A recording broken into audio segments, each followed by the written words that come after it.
munaasabadan oo ujeedkeedu ahaa taageerada iyo waxqabadka maamulka Hirshabelle ayaa waxaa soo qaban qaabiyay jaaliyadda Soomaaliyeed ee ku dhaqan magaalada London ee wadanka Ingiriiska gaar ahaan jaaliyadda Hirshabelle. Munaasabada ayaa waxaa ka soo qayb galay odayaal, siyaasiyiin iyo waxgarad kuwaasi oo madaxda maamulka Hirshabelle ku amaanay waxqabadka ay dardar geliyeen isla markaana kula dardaarmay in ay waxqabadkooda sii kordhiyaan. Sidoo kale waxaa halkaasi lagu soo bandhigay guddi ku meel gaar ah oo u qaabilsan maamulka Hirshabelle wadankan Ingiriiska oo uu kamid yahay xoghayaha jaaliyadda Hirshabelle. sidoo kale dadkii halkaasi ka hadlay ayaa sheegay in bisha soo socota ay soo gaari doonaan wadankan Ingiriiska madax ka tirsan dawladda Soomaaliya isla markaana ugu baaqay jaaliyadda in ay isu diyaariyaan sidii ay u soo dhaweyn lahaayeen. sida ka war haysaanba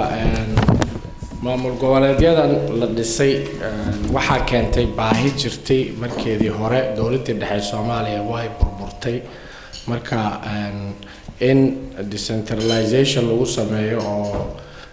qolo walba ay meesheeda ay xashato maadaama muddo 20 sano ka badan wadanku burbursanaa ayaa keentay marka dawladdan Hirshabelle dawladii ugu dambeeyay ahayd sidaad ka warqabtaan guddigan hadda la magacaabay waa guddi sideedaba ku meel gaar ah marka waxaan horta ku amaanayaa mahadna u jeedinayaa gudoomiyaha guddiga fulinta Hirshabelle UK Maxamed Rashiid Abdullah Sadle. Hirshabelle waxa haddaan wax yar dib ugu noqdo awalan waajibka koobaad oo yaala uu yahay inay dalka nabad ku soo celiso oo maamul goboleedka Hirshabelle dhamaantiisa uu nabad noqdo waxa xiga in ay ilaha dhaqaalaha ay kobciso dhinac kastaba oo maantay ay noqoto qof kasto Soomaali ah oo hataa shaqo u baahda mid uu soo aadi doono in ayada noqoto waxyaalaha aan bilawnay waxa kamid ah kow inta kadii aan furno oo takadaha si dhaqso aan u furno ilaa xabdigiis waxa loo fududaatay ugu dambeystina sameeyno guddiga fulinta waxa loo fududaatay fayeenkina sameeyno waxa loo fududaatay gudoomiyihii aan magacaawday Hirshabelle UK Abdirashiid Maxamed Rashiid إن شاء الله تعود بالكمل الناس يجرتوا واحد جردوان وحاولنا في قصص على ملاحظة الدولة بالضلبات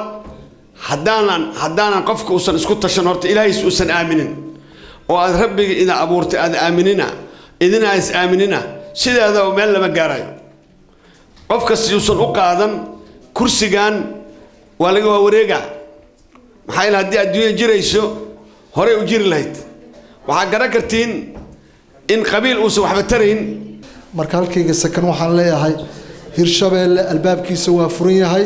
guddigan waa guddi ku meel gaar ah nin kasto ama gabar kasto oo jecel inuu ka soo qayb galo guddigan waxaan leenahay welcome waxaan ka hadlayaa waxay tahay gobolka Hirshabelle ama dawlad goboleedka Hirshabelle xaqiiqdii wax hal qof ama hal maalin ama hal sano looga sheekayn karo lagu dhamay kara maahan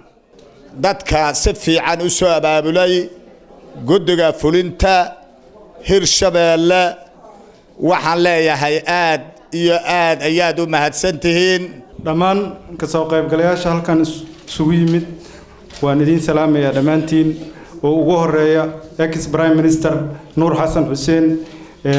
xildhibaanada Hirshabelle oo nala joogo iyo dhammaan ka soo qaybgalayaasha reer Hirshabelle iyo marti sharafta kale oo halkan